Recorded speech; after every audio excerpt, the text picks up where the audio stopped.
Bakanisa qui te cozinda. Zokande confiance. Oh, zokande rasonaza. Zokande valiaza. Ah, Stéphane. Mais il aurait pu s'y passer peu mawezanine. Tant que tu as touché rançon, tout le monde a tindi na prison 1 mois durant. Ba touché Kofi Olomide, yekutu kotana bimos boyebi Kofi Olomide sakana raté. Ce que raté ko kanga maso beaucoup na fara beaucoup na justice ko beta yo na no makofi soza makasi bondi soza makasi te e bino mo boyebi ndo ndinga zalaka. Même réaction à Salarango, et bah mettre naïe, bah Salarango pas un confrère que je salue, Marc Tabou, bah bêta kaiti niveau même yaro panza caméra naïe nabino nabiso naïe mon comme t'as commis qu'au foot à caution et à liberté provisoire à Isaac conscient à Makambo Tozoloba.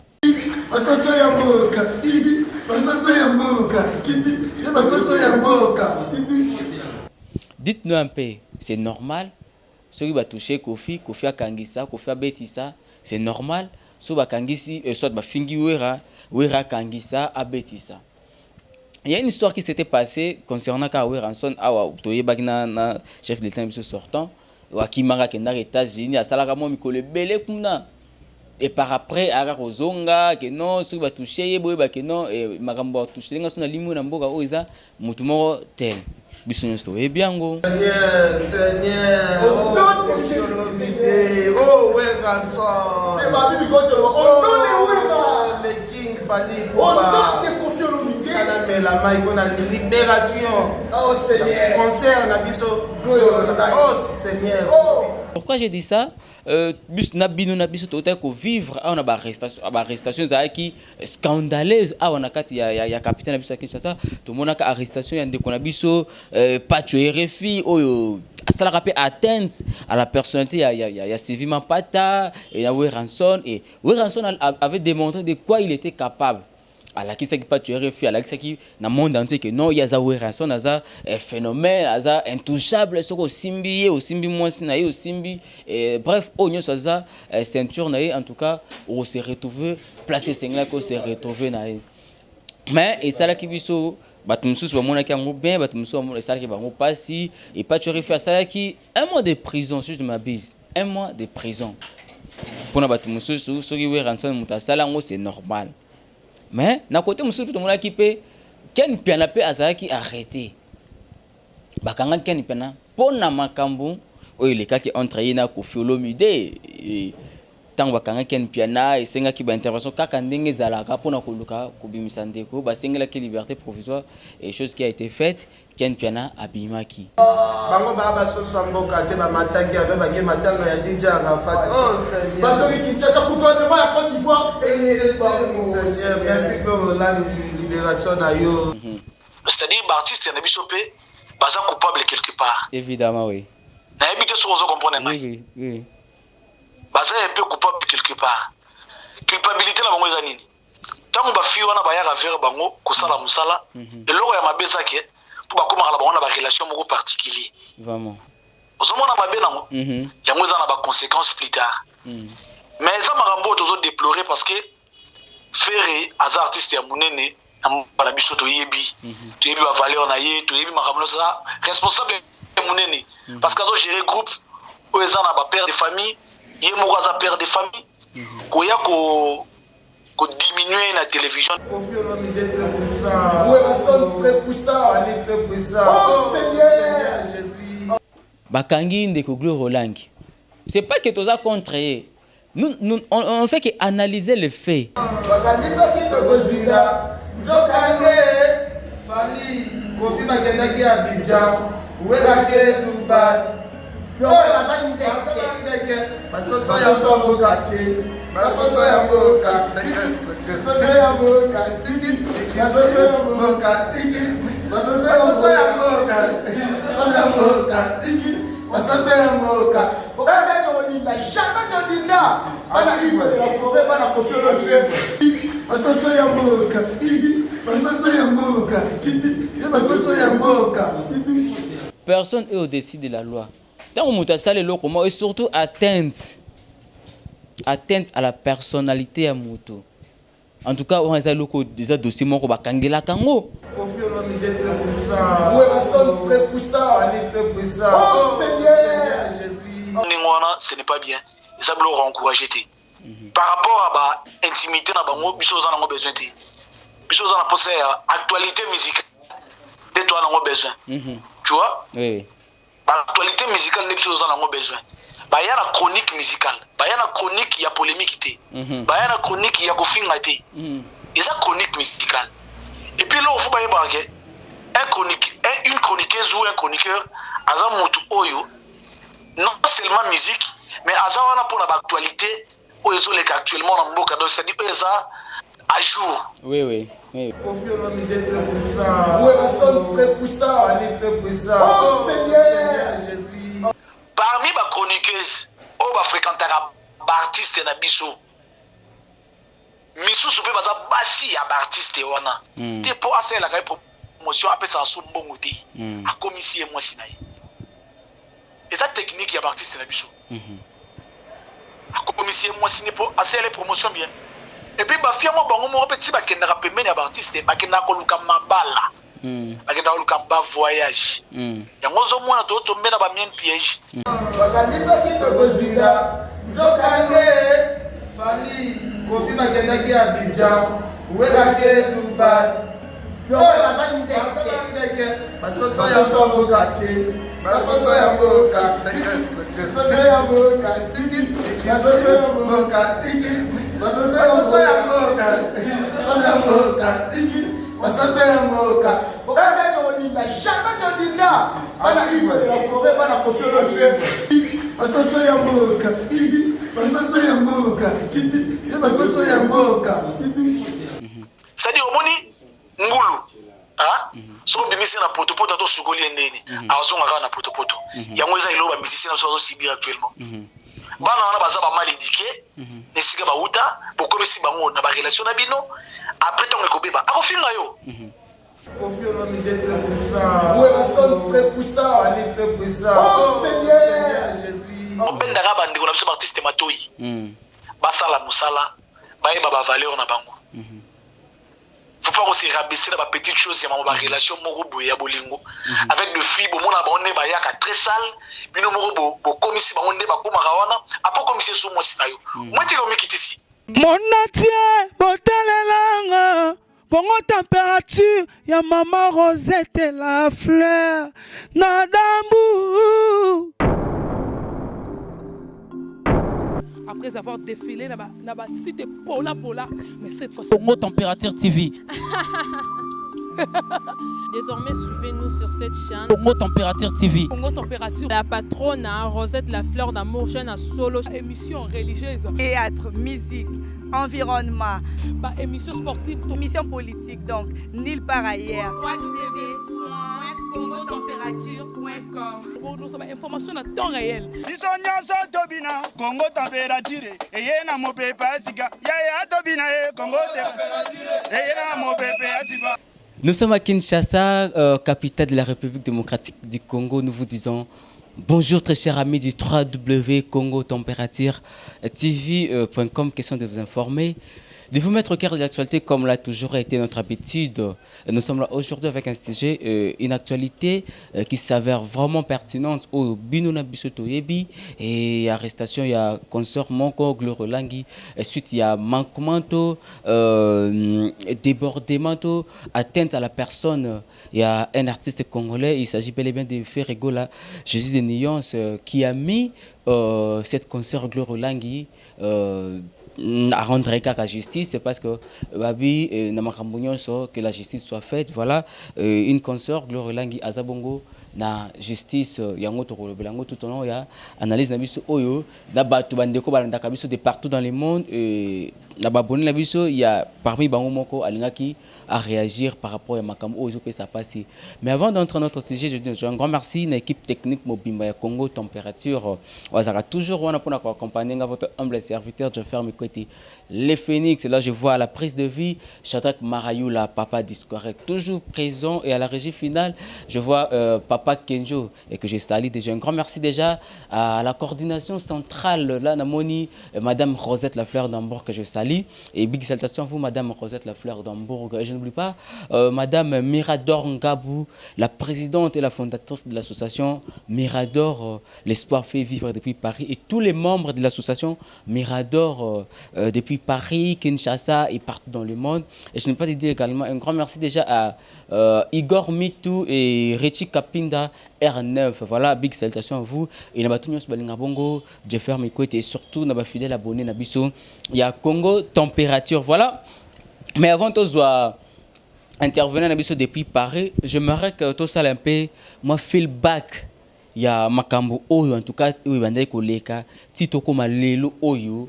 Na niveau haut, il y a parquet général, il y a République démocratique du Congo et puis finalité dans toujours Makala. Je ne sais pas. Maramoussou, c'est normal quand il s'agit d'une certaine classe. Mais c'est anormal tant que vous êtes à un niveau et matin la classe morbo. Et ça m'a passé. Pourquoi j'ai dit ça? Vivre à une arrestation qui scandaleuse. On a un capitaine qui Kinshasa. Tout le monde a arrestation. Il y a des conabiso, pas tuer RFI. Ça l'a rappelé atteinte à la personnalité. Il y a Sylvie Mapata et il y a Weranson. Et Weranson avait démontré de quoi il était capable. Alors qui sait pas tu es refus, alors qui dans le monde entier que non il y a ça naza phénomène naza intouchable ce au simbi moins sinaï au simbi bref on ça ceinture naï en tout cas on s'est retrouvé placé singla qu'on s'est retrouvé naï mais et ça là qui biso batumsus ba mona ki ngo bien batumsus ba ça qui ba ngo passi et pas tu refus ça qui un mois de prison si je m'abuse un mois de prison pour na batumsus ce qui we rançon mutasala ngo c'est normal. Mais na côté monsieur tout le monde qui peut ken piana pe azaki arrêté bakanga ken piana pona makambu o ile ka ki entre yina ko fiolomide tant bakanga ken piana et senga ki ba intervention kaka ndenge zalaka pona ko luka ko bimisa ndeko ba sengela ki liberté provisoire et chose qui a été faite ken piana abimaki mais il aurait pu si biso passe peu maweza nini tant muta touché rançon to moni atindi na prison un mois durant. Ba touché Kofi Olomide yekutu kotana bimos boyebi Kofi Olomide sakana raté ce ko raté ko kanga maso ko tana fara avant beaucoup na justice ko beta yona no makofi soza makasi bondi soza makasi te e bino mo boyebi ndo ndinga zalaka même réaction à salaka ngo e ba mettre na ye ba salaka ngo pas un confrère que je salue Marc Tabou ba beta ka itina niveau même ya ko panza caméra na ye na bino na biso na ye moko mutakomi ko futa caution et la liberté provisoire aiza conscient na makambo tozoloba. Dites-nous un peu, c'est normal. Ceux qui va toucher Kofi a Kangisa, Kofi a Betissa, c'est normal. Ceux qui va Kangisi, soit va Fingi Wera Kangisa a Betissa. Il y a une histoire qui s'était passée concernant Kawé Ranson, na chef de l'État sortant, Wakimara Kenda États-Unis, à Salaramo Mikole Bele Kuna. Et par après, Ara Rozonga, que non, ceux qui va toucher, que non, et Marambo toucher, on a limou Namboga, Oisa, Moutumoro tel. Et bien, ça veut dire quoi? Personne n'est au-dessus de la loi. Tant qu'on m'a salé l'eau, et surtout atteinte à la personnalité à Moutou. En tout cas, on a des dossiers qui Kangela Kango. Et ça dossier Kangela Kango. C'est pas seulement ici au Congo, Kinshasa, c'est partout dans le monde surtout. Et ça caractère pour toucher faire égaux, star, toi artiste. Non. En dehors aux artistes, est professionnel. Mais au-delà de ça, Aza quand même Moutou, Hervé Gola. Donc Aza quand même la personnalité où il faut respecter et puis faire respecter pe batou. Tout le monde qui a pareil pour la Kofi Olomide, abetaka une danseuse na Tanzanie, je ne sais pas comme ça, pays d'Afrique. Ah bon, mon qui Kofi Olomide ba bengana ki voir même abeta sous conscience te poni ni asali atteindre et ça qui non manquement de respect vis-à-vis na nous il y a danseuse bien que ça asala repas na yo mais c'est quand même une personne qui mérité quand même respect. Kobeta en public. En tout cas, ils ont parmi les l'État nabiso et ils ont déploré et déploraka. Et surtout avec l'avènement, il y a régime à Sika Oyo, il y a président nabiso, le premier citoyen de la République, mais c'est Félix Tshisekedi Tshilombo Antoine. En tout cas, ils ont parmi les blocs au azolité, bah impunité wana, il y a un monde de lignes en oli sous-souté. Mais sinon, le ça li passi. Bakangi ndeko Gloire Rolangi. C'est pas que tous a contre. Nous on fait qu'analyser les faits. C'est pas que nous sommes contre elle. Tous analyser car ba fait, ce sont les antivaleurs que nous luttons et surtout dans milliers na biso. Bino batapoto bozaka batali bosa ko commenter. Ya ko pesa pe ba kombo otila pia o sala ki bo sala ki oui o sala ngopoza libanda mboka. Et puis na mboka o zali boloba ke non na Congo justice zate. Makambo bosala kana finga ta voisin na yo soki na poto ba okanga yo pona nuisance sonore moninga lalita mususu yo tie musique et déranger à porter plainte bakangi yo et bon awa mutu afinga se permettre ko finga sexe ya mama na yo na bité bino taliboso bozaka ko commenter n'importe quoi ko koma ko benga batu ba kombo banani mais quand ça rentre pas voisin na yo mundele na poto totala soki osuka so ba refoule yo mbango wate.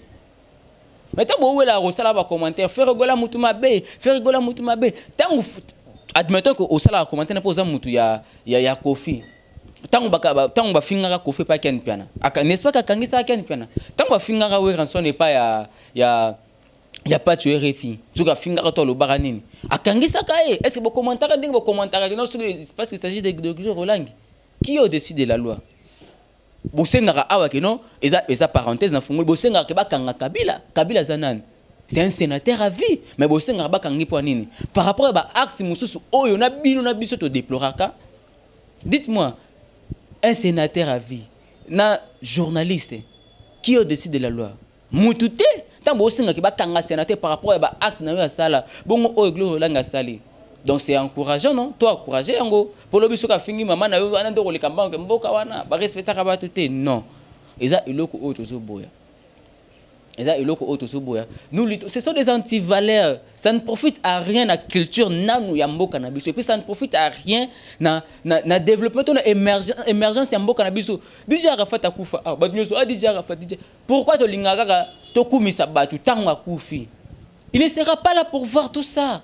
Akozala wana te po amona ke non voilà mboka nanga pe balinga kinga akomona ngote en tout cas voilà to benga peine de comment on pas réagir pas à chaud concernant affaire oyo mais boye ba ke non d'ailleurs Kenzo na bi ko za réalisateur moko penza actualité ako illustrer bino image wana marambeleka ki hier na parquet bomona comment est-ce que ba avocat ya Gloire Lang ba réagir ça qui na parquet et puis ils se disent ils sont de l'université de Kinshasa, mais c'est l'avocat, vous faites la honte de l'université de Kinshasa et surtout de la faculté des droits, vous faites la honte. Vous faites la honte. Aucun de kotanga combo chef de l'État na bamakambu oyo. Pourquoi qu'on rabaisser chef de l'État si na niveau oyo? Olo ba ke non, e bo mona ka ba finga ka pe chef de l'État na ba page internet banini. Est-ce que mona mais non. Mais non. Yo za avocat tanga pena combat chef d'État ko non otangi otesi ko insulte oyo Gloire Langa taki témoin mutuna yo zo défendre soit otangi pena Félix Antoine Tshisekedi oti insulte oyo Gloire Langa tanga ki contre maman faire rigola tango na kombo na e le kisango na TV et puis on verra so za pena avocat za likolo mbeko ozala pena kimena mboka oh. En tout cas c'est vraiment très déplorable à niveau na yo avocat ko konba ke non ba finga kutu chef de l'État et ça la kanini et ça le dépasse que ba finga ke za mingi ba za libanda ya mboka. Et ça et puis et ça soni kopé ça exemple ya bongo yo avocat ou kopé ça exemple que non ba finga kutu chef de l'État et ça la kanini en tout cas on a ba image wana il faut service il y a présidence balande la peine image wana et puis mais c'est l'avocat il faut après procès oyo ça peut mutu moko il faut yo peut batendre yo sinon parce que c'est déplorable ba antivaleur yango journaliste afingi musicien oyo ko défendre et puis otangi combat chef d'État na makambu oyo. Pourquoi qu'on rabaisser batou tina niveau haut. En tout cas vous avez fait la 11 il y a surtout la faculté au tanga na droit na campus et puis je ne crois même pas que ba collègue na yo o ba Holanda ki yo en tout cas et ba CP là qui na yo parce que vous avez fait la 11 mais c'est l'avocat et puis Toyo Kalubi à remercier Koffi Olomide, à remercier Weranson, à remercier Fally Ipupa pour l'appel na bango. Et ce qui confirme que non, elle a été envoyée par Koffi Olomide et consort. Pour Koffi Olomide m'tapesi atindi $2,500 pour la caution, donc pour la liberté provisoire. Et cela prouve que non, Koffi Olomide, ils sont tous derrière ça. Entre guillemets, vous êtes responsable, non? Toujours qu'il y a makambango wapi. Voilà, et nous avons un intervenant ici depuis, notre intervenant c'est R9 depuis Paris, impressionné par rapport à Makambo sur les cas.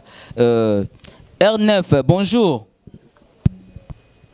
Oh, bonjour, le grand journaliste, Bonio. Bien, papa, Bonio Pekuna.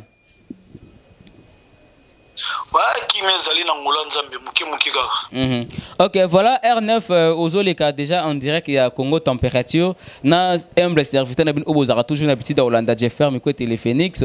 Voilà par rapport à sujet actualité oh na bino na biso to yebito Zolanda mikolo oyo eza par rapport à arrestation ya Gloria Olangi et obetsamaki yango ngaki va intervenir impression na ona nous kobanda début makambo oyo nyonso tina niveau to komio. Bon, merci beaucoup pour la parole et puis merci pour la intervenir par rapport à la situation par rapport à l'actualité musicale. Et nous devons faire la part des choses dans certaines choses. Parce que la musique nabiso ils en a posé un plus et non anti-valeur. Vraiment, vraiment. Parce que déjà il y a un changement, c'est-à-dire qu'il faut combattre les anti-valeurs. Et par rapport à Ndekonabiso ya mwasi wana obakangi pour to lingi vraiment ko pesa anti valeur plastique batno so bayebi muto bakangi pour na ba logo ya lobi na TV. Bon quelque part eza logo ya encourager té. Mais nous devons aussi mettre des choses en clair. Et là on dit les ont poussé et puis ils ont motivé à combattre à niveau wana. C'est-à-dire l'artiste ya nabiso pe baza coupable quelque part. Évidemment oui. Oui. Baza un peu coupable quelque part. Culpabilité na bango ezanini. Tango ba fi wana ba ya vers bango ko sala musala et loko ya mabeza ke pour ba koma la bango na ba relation moko particulier. Vraiment. Ozomona mabe nango. Yango eza na ba conséquences plus tard. Mais ça marambo tozo déplorer parce que Ferré az artiste ya munene na biso to yebi. To yebi ba valeur na ye, to yebi makambo ça responsable munene. Parce que gérer groupe où ils ont père de famille, ils ont père de famille. Qu'on diminuer la télévision, ce n'est pas bien. Ils ont encouragé. Par rapport à l'intimité, ils ont besoin. Ils ont besoin actualité musicale. De toi, ils ont besoin. Tu vois? Oui. L'actualité musicale, ils ont besoin. Il y a la chronique musicale. Il y a la chronique, il y a polémique. Il y a la chronique, il y a et ça chronique musicale. Et puis là, il faut pas une chroniqueuse ou un chroniqueur, non seulement musique, mais pour l'actualité, actuellement dans le monde, c'est-à-dire à jour. Oui. Pour ne pas rencontrer la politique, mais actualité à jour, les années. Faire préparer disque X. Fallait pour pas préparer disque Y. Nani a betaki concert boy. Papa Cheraza na ba tourner. Nani azaboy. Le biloko bango faut bailler la rabiso na télévision ya ngwana. Et bango ba koma na bango ba weleli mobali baye na ngona TV. Ba weleli msi baye na ngona TV. Ba weleli mbongo baye na ngona TV. Na yebité bon. Na de mon côté naza touché par rapport à marabo ekomi. Nazo encouragé. Nous avons encouragé à monter, mais Gloria Olangi, quelque part, parce qu'il faut tout le temps comme on a eu. Oui, évidemment. Soit comme un niveau, parce que les appels à musiciens mourent à faire, à l'égard de la TV. On a on a aussi des problèmes particuliers. Marc House. Bon, il y a Marc House, oui. Oui, bon, le problème particulier est que ça a été. Abungela pire mutumroboy asala oye akoma nenga koma wana. Mutuwana bana ko mise ba moyen na ye mais aza reconnaissant envers ba o mola mutu wana salara donc azabe parmi bato nga pena na vie nanga na ko courtoyité. Donc il a été un grand azaki un grand envers mutu wana. Il y a Rosaranaté. Et puis, il n'y a pas un grand un jour pas ferré. Okay. Là, je sais. Parce que c'est quelqu'un, on le rappelle, ma bien faire trop, na kuzu, na batou. Parce que je connais quand même les gens où il y a fréquenté. Ok. Oui. À éviter ceux qui questions me sont reposées, Zali. Ok. On a pour répondre. Ok. Voilà, en tout cas, tous dans une place parce que Makambo nyon se bandi pe na kombo ya Marc Aouz, ti lelo yo suka na kombo ya Ferrego là. Olobi Marc Aouz aza parmi bato balobela pe kombo Ferrego na ndenga mabe mupanzi. Poto yebi ke relation pe wana ya Gloire Olangi ebandaki nanu par Marc Aouz. Et kofinga Marc Aouz que non akundaki mwana na ye na cimetière ya ba pauvre cimetière na yebi ko oza na poto mobi cimetière ya Kitambo. Oui, je connais très bien. Oui, très bien. Oui, d'après l'histoire, on a évité sur le cimetière Kitambo, il y a réservé pour les pauvres. Le roi Marc Aouz a commandé qu'il y a un cimetière Kitambo, Gloire Olangi, il y a Makamona, parce que Mutunaye, et Makamona, il y a Kofinga Kaye, que non, il y a un cimetière Kitambo, cimetière des pauvres, si si Kolongwana. À côté si ko pas aimé ko faire rigola que aiba collection se faire rigola ba couleur collection muso se zaramke muso zaramunene boy est-ce que nyoso wana ezaki nécessaire ce que bazaki na relation en dehors ya musala aleka alobela biso en na télé.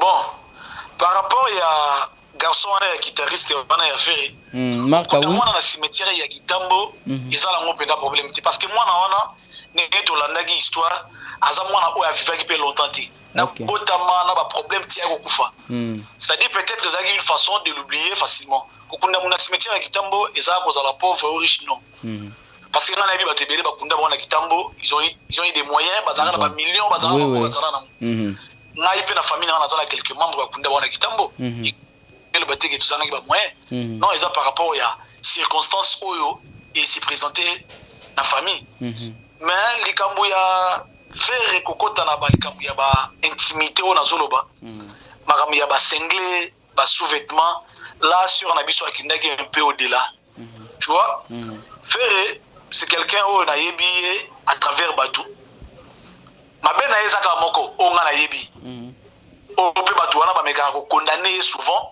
ba meka pe ko lobela ngomwa ya kotonga esala kaka ayebandi basinga la merci son plus grand défaut.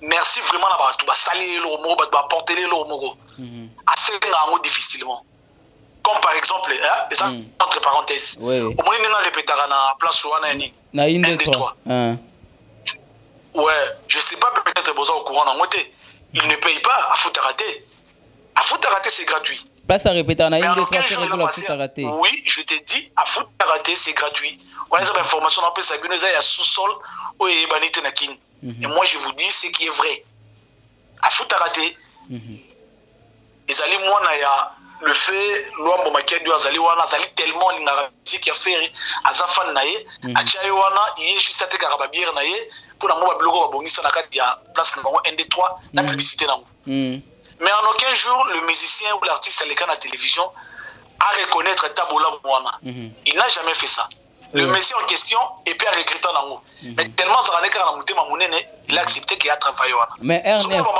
oui R9 mais pourquoi attendre toujours quelque chose dans Moutou Oyo Sali Boulamo? Aux arana relation à bien abisso Rétique R9. Au solara bien abisso, au solara bien à Shadrach Marayula, au solara bien à Batunion, au Bazarana Congo température. Mais en aucun jour, peut-être biso tolika que toku misayo soit yopo comme ça. Wana ba masana nga bete solara nini. Mais est-ce que so Sali Moutou Bola moko boy? Il faudrait toujours attendre bazong c'est là on peut puis na miso Batunion so. Non. Attention. Ferrego là, c'est un grand artiste. Azali Mutoyo, pas moyen peut-être sangi pas futara. Je dis ça, c'était pas sangi pas moyen, non. Ferrego là, peu importe moyen, bah monter, bah retirer les places souvent à futango, parce qu'il a des moyens.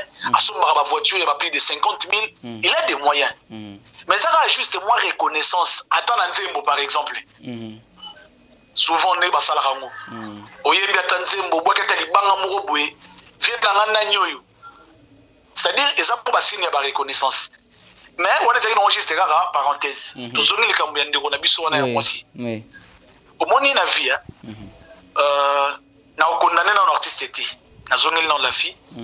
Au moins il y a vie. peu importe problème au rose à la mutu, on doit toujours garder des bons souvenirs.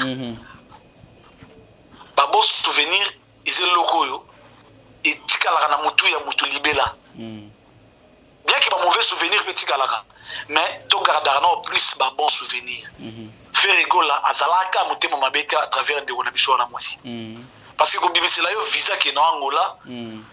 Ozande ko na été. Ou apporter les orchestre na et l'autre côté. Mais azuyo atio na délégation à Kenya Angola et puis na limite atika ke maboko pa parce que je connais bien l'artiste pour na ko kabela basi azalaka vraiment maboko pété.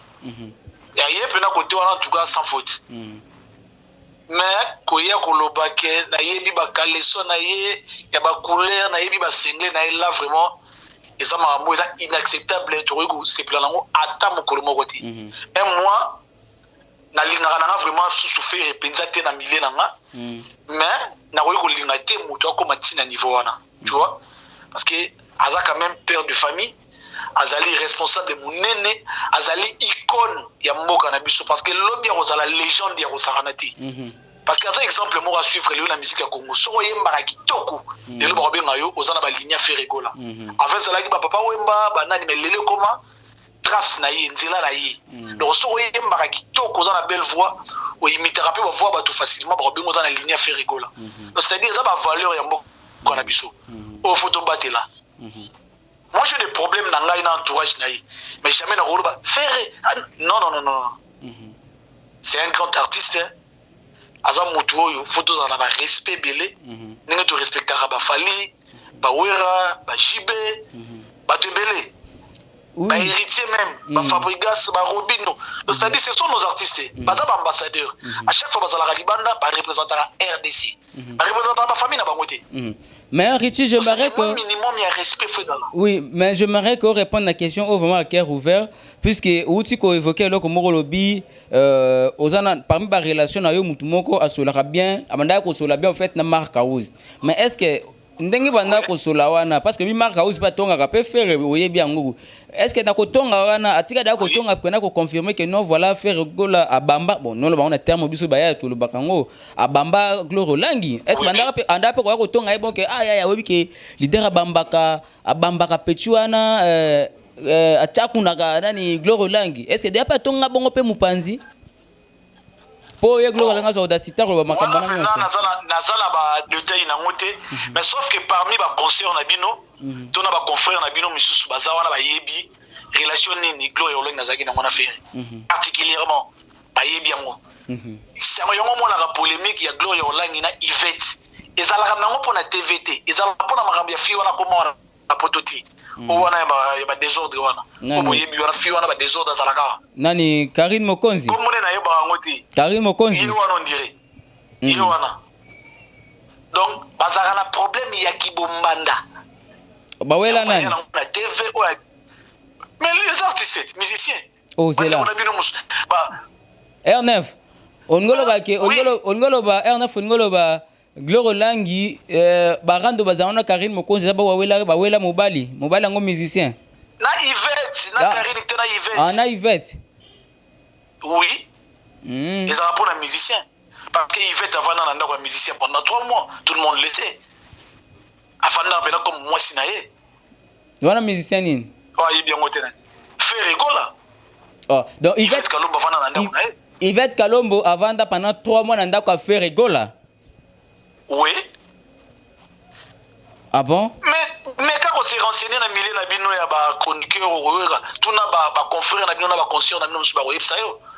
Avant na ndako na e. Ah donc Gloro Lang pas azali pas na posa ye pas avant d'après 3 mois na ndako a faire rigola.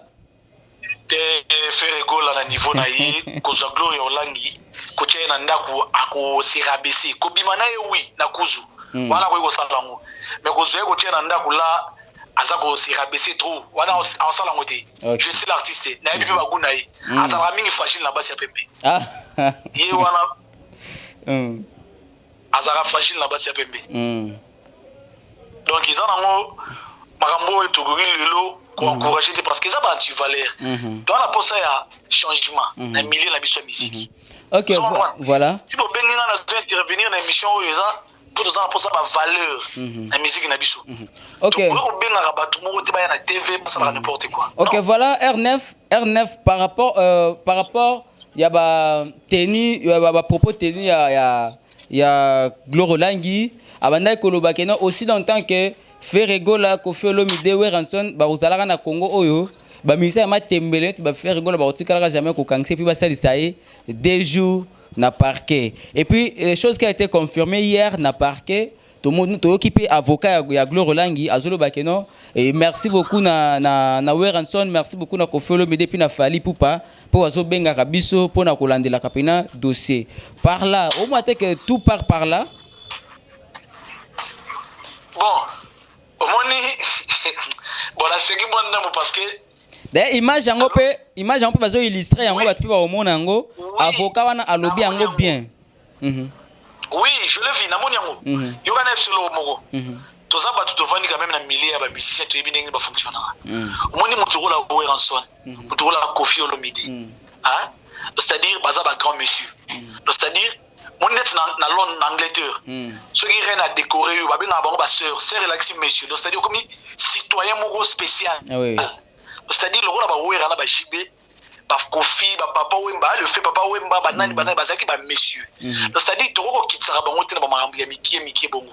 Tu vois? Gloro Langi o azo luka sala wana na yebi to yebi on ndenge fonctionner na Congo. Azana ba relation na ye. Mais comme cette ba relation na eza spécial ko lega ya faire parce que ba relation ya Wera na JB et ça n'empêche pas ba relation ya faire. Mais peut-être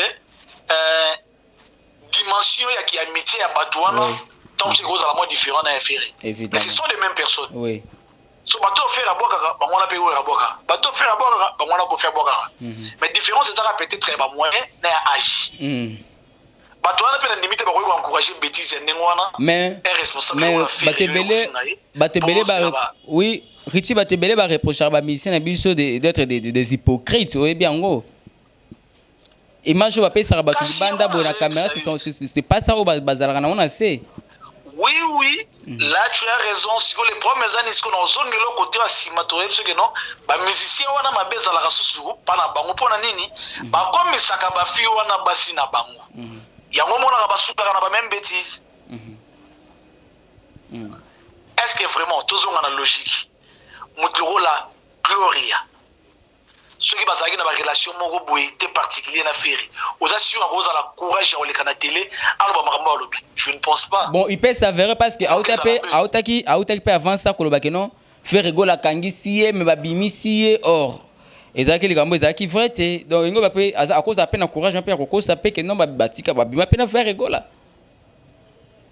Bon, na yebi million na ndenge il fonctionne. Na personne exemple mo eza simple. Oui. Moni ba danseuse nyonso orchestre. Orchestre nyonso yebi na koko. Sauf mututé. Yeba ke patron ya orchestre. Azangi mo cité ya danseuse. On a besoin d'informations vraies. Abimana bango nyonso to azalaka na moko parmi bango. Abimana bango nyonso. Te agobima te basa moi sina kozanga te takata groupe wana. OK. Moi sina ye akozanga te. On a des informations na besoin vraies. So vérifier moi on peut sans raison. Parmi ba chroniqueuses o ba fréquentera ba artiste na biso. Misu soupe baza basi ya ba artiste wana.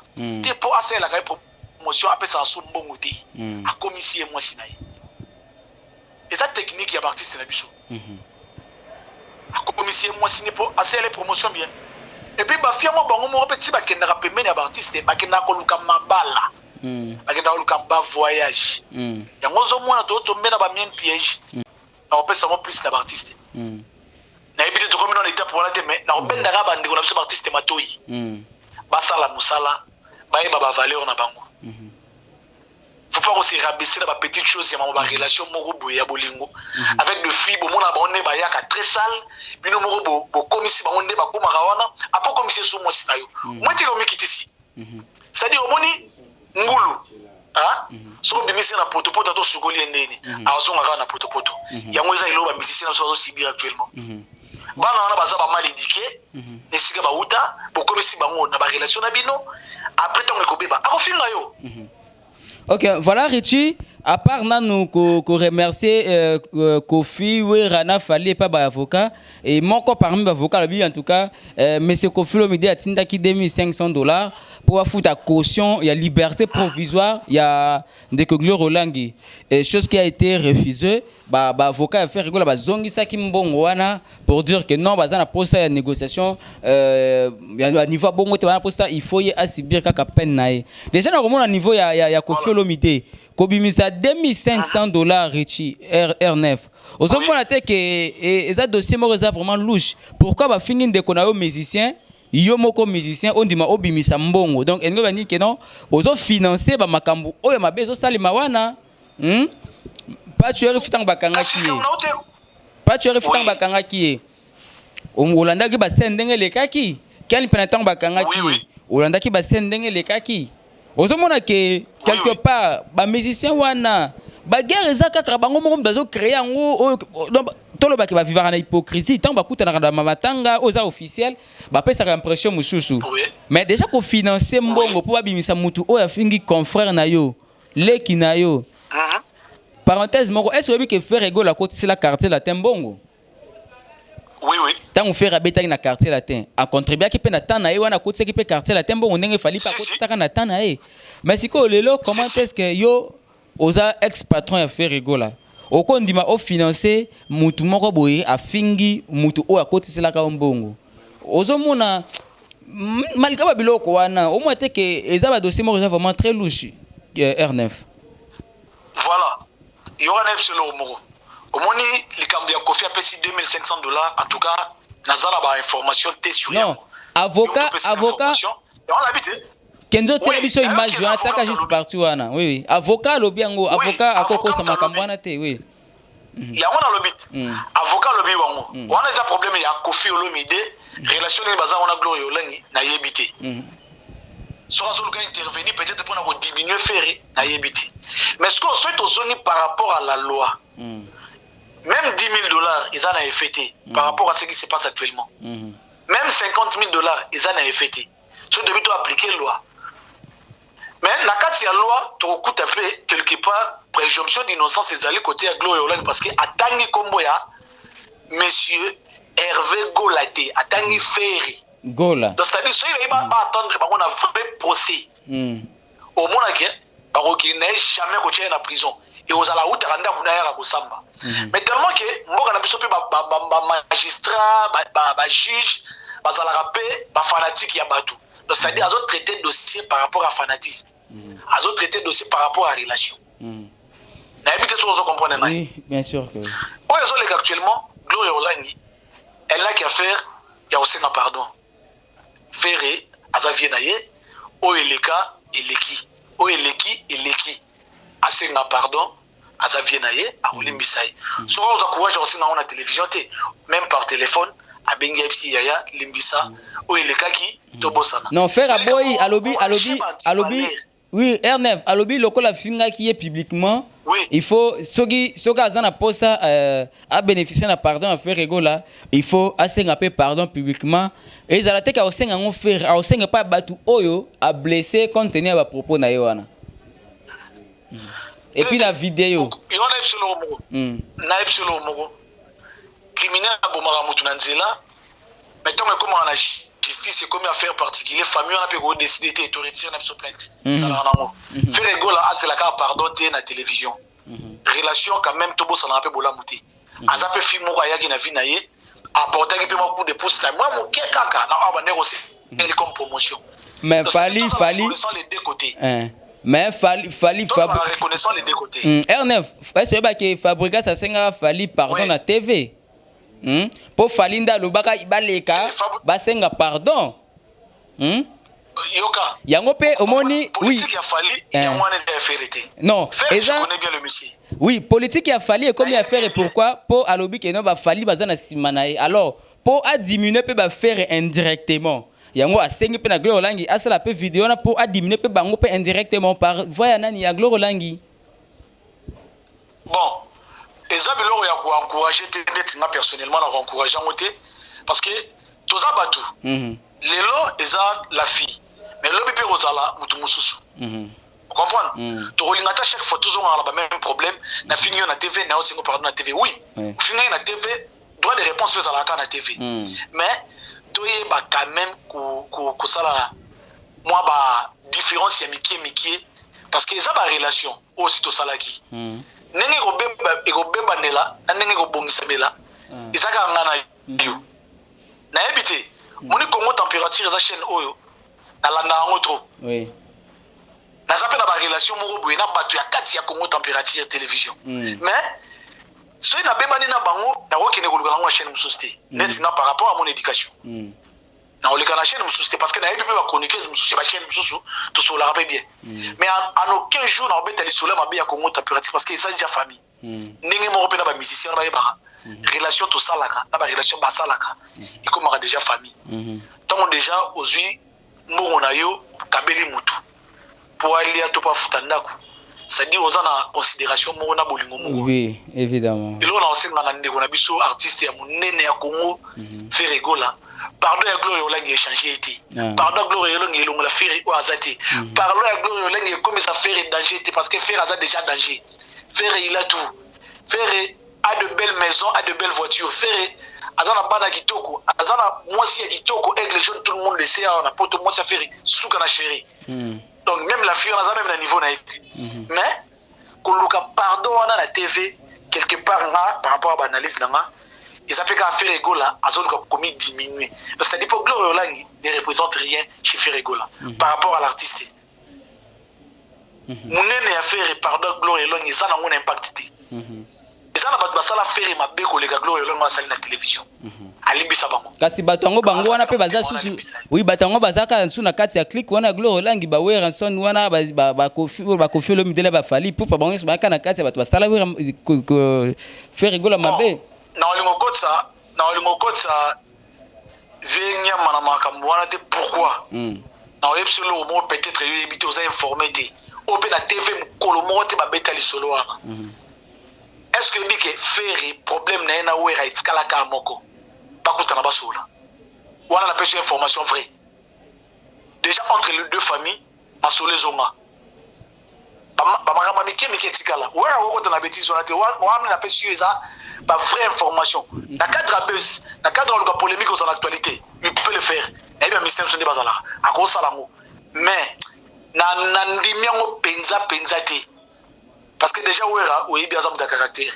azam fait moins compliqué à cause salango oui par rapport à l'actualité de par rapport à buzz mais na oli rapidement au côté na terrain wana te parce que na yebi na option information vraie famille wera en son famille a fait rigola ba contact comment ba ko solo les quotas OK on peut sur vraie information bon ça aussi que ça polémique na bango te mais na zolo baraki ba relation wana si comment robonga donc quand on a bêtise on soutenir mutazo finga faire je ne pense pas moi c'est wera soutenir to ba na wera OK voilà to ba ndeko ya wera o ba za na relation na faire je ne pense pas.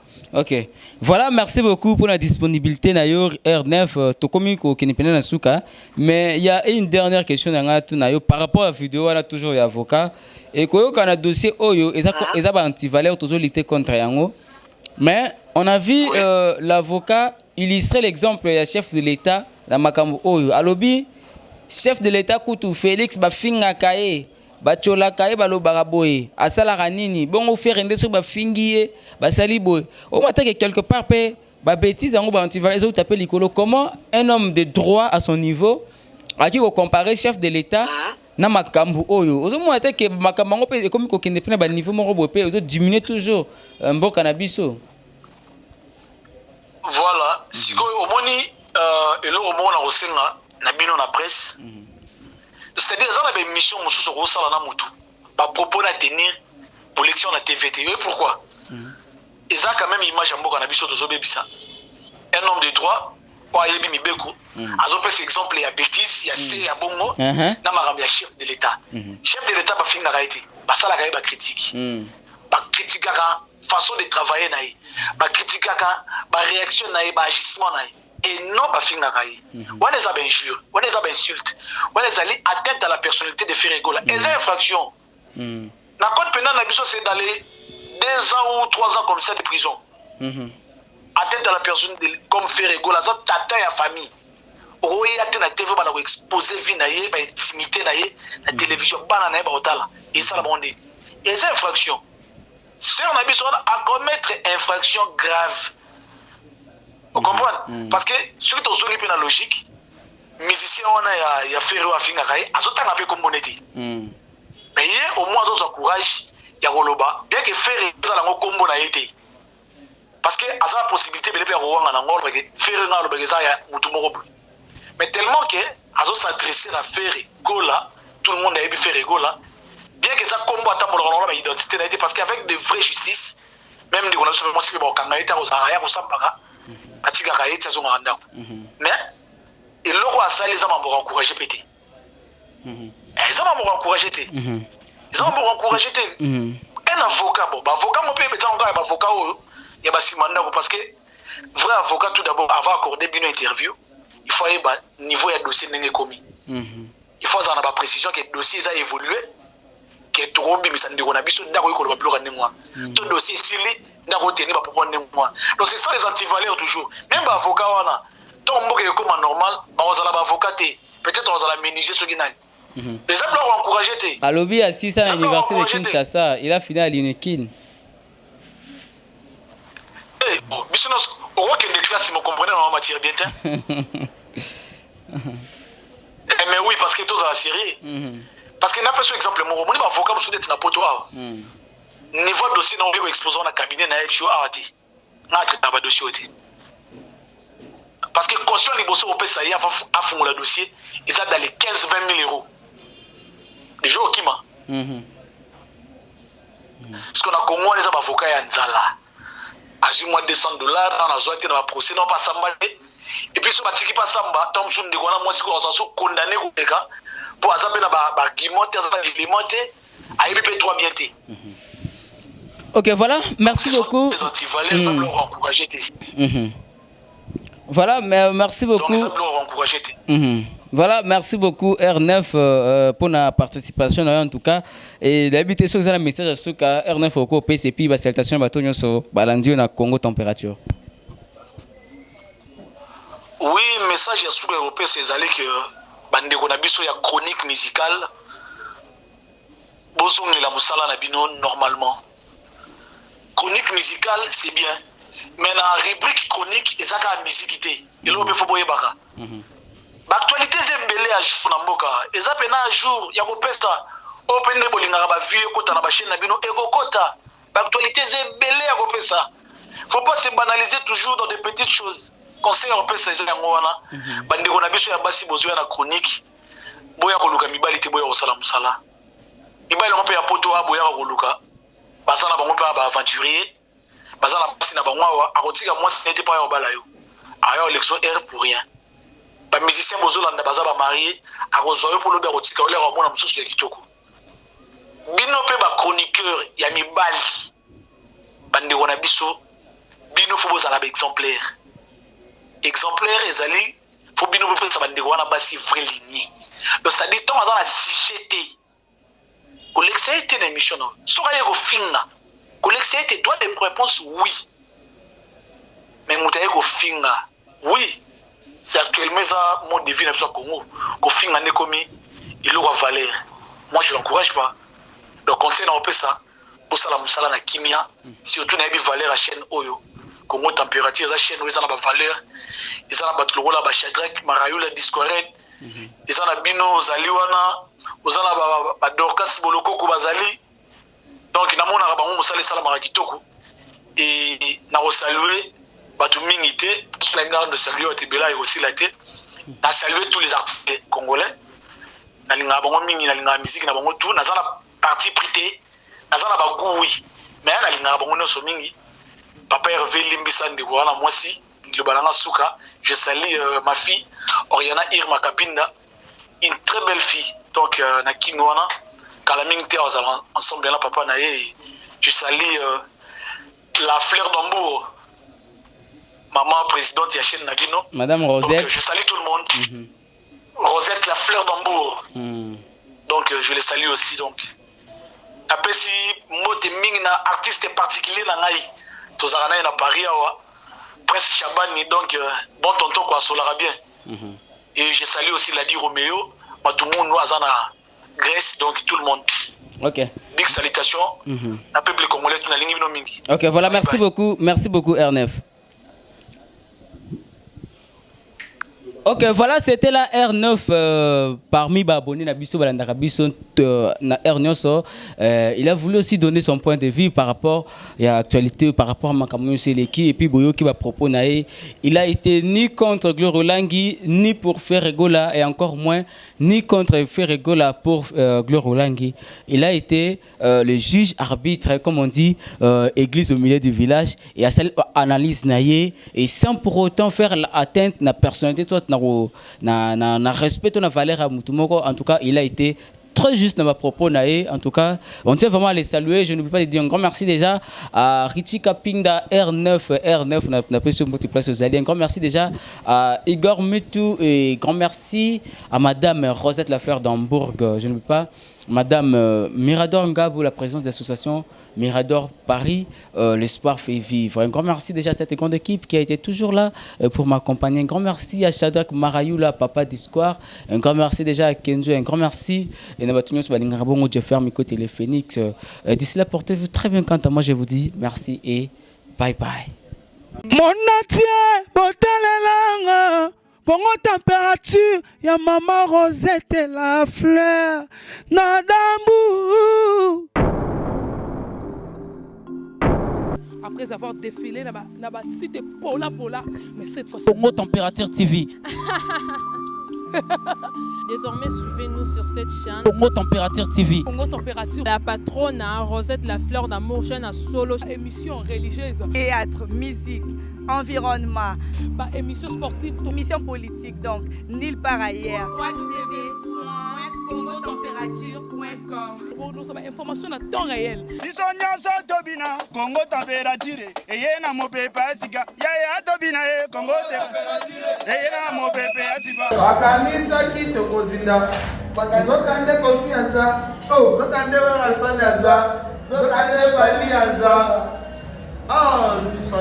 mais il aurait pu si passe peu mawezanini tant on t'a touché ranson tout le monde a tindi na prison 1 mois durant ba touché Kofi Olomide yekutu kotana bimos boyebi Kofi Olomide sakana raté ce que raté ko kangama so kutana fara beaucoup na justice ko beta yona no makofi soza makasi bondi soza makasi te e bino mo boyebi ndo ndinga zalaka même réaction à salaka ngo e ba maître na ye ba salaka ngo pas un confrère que je salue Marc Tabou ba beta ka itina niveau même ya ko panza caméra na ye na bino na biso na ye moko mutakomi ko futa caution et à liberté provisoire à Isaac conscient na makambo to zoloba.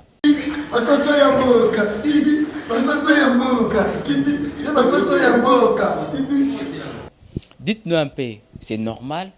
Ceux qui va toucher Kofi a Kangisa, Kofi a Betissa, c'est normal. Ceux qui va Kangisi, soit va Fingi Wera Kangisa a Betissa. Il y a une histoire qui s'était passée concernant Kawe Ranson, Toye Bagna, chef de l'État sortant, Wakimara Kendar États-Unis, à Salaramo Mikole Bele Kuna. Et par après, à Rozonga, que non, ceux qui va toucher, que non, et Magambo toucher, les gens sont limou na mboka oiza, mutumo tel. Bisonyo sto e biango. Seigneur, oh ouais, garçon. Le king Fali Pouba. La maille qu'on a libération. Oh Seigneur. Concert na biso. Oh Seigneur. Pourquoi j'ai dit ça? Nabiso total ko vivre on a ba arrestation qui scandaleuse on a kati ya capitaine biso Kinshasa to monaka arrestation ya ndeko na biso patcho RFI oyo ça rappelle atteinte à la personnalité ya Sylvie Mapata et ya Weranson avait démontré de quoi il était capable. Alors qui sait pas tu RFI alors qui sait qui dans monde entier que non il y a ça Weranson ça phénomène ça intouchable ce au simbi moi na au simbi bref on ça ceinture na en tout cas on s'est retrouvé placé singla qu'on s'est retrouvé na mais et ça là qui biso batumsus ba mona ki ngo bien batumsus ba ça qui ba ngo passi et pas tu RFI ça qui 1 mois de prison si je m'abuse 1 mois de prison pour na batumsus ceux qui Weranson mutasala ngo c'est normal. Mais na côté monsieur tout le monde qui peut ken piana pe azaki arrêté bakanga ken piana pona makambu oyo elekaki entre ye na Koffi Olomide ntango bakangaki Ken Piana esengaki baintervention kaka ndenge ezalaka mpona koluka kobimisa ndeko basengelaki liberté provisoire et chose qui a été faite Ken Piana abimaki bango basoso mboka te bamataki ave bake matanga ya DJ Arafat basoki Kinshasa gouvernement ya Côte d'Ivoire merci pour la libération na yo. C'est-à-dire l'artiste na biso pe baza coupable quelque part. Évidemment oui. Na habité sur ozo comprendre oui oui. Baza un peu coupable quelque part. Culpabilité na bango eza nini? Tango ba fi wana ba ya vers bango kosala musala eloko ya mabeza ke pour ba komaka bango na ba relation moko particulier. Vraiment. Ozomona mabe nango. Yango eza na ba conséquences plus tard. Mais eza makambo tozo déplorer parce que Ferré aza artiste ya munene na biso to yebi. To yebi ba valeur na ye, to yebi makambo ça responsable ya munene parce que azo gérer groupe o eza na ba père de famille. Il y a père de famille qui a diminué la télévision. Koffi Olomide est très puissant. Oui, la sonne très puissant. Elle est très puissant. Oh Seigneur Jésus. Bakangi ndeko Glo Rolangi. C'est pas que tu as contre. Nous on fait que analyser les faits. Bakangi ça qui te gozinga. Nzokande Fali Koffi bakendaki Abidjan. Ouelake Dubai. Basoso ya mboka te basoso ya mboka basoso ya mboka tiki basoso ya mboka tiki basoso ya mboka basoso ya mboka tiki basoso ya mboka okaka to dinda jamais to dinda bana libre de la forêt bana Koffi Olomide basoso ya mboka tiki basoso ya mboka tiki basoso ya mboka tiki. Personne est au-dessus de la loi. Tant que muta sale loko mo et surtout atteinte à la personnalité à muto. En tout cas, on a loko déjà dossier moko bakangela kango. Koffi Olomide est très puissant. Oui, la sonne très puissant, elle est très puissant. Oh Seigneur Jésus. Ningwana, ce n'est pas bien. Ça doit encourager. Par rapport à l'intimité na bango, biso za nango besoin te. Biso za na poser actualité musicale. De toi nango besoin. Tu vois? Oui. L'actualité musicale n'est chose en a besoin. Bah y a la chronique musicale, bah y a la chronique il y a polémique té, bah y a la chronique il y a gofinga té. Et ça chronique musicale. Et puis là on faut bah y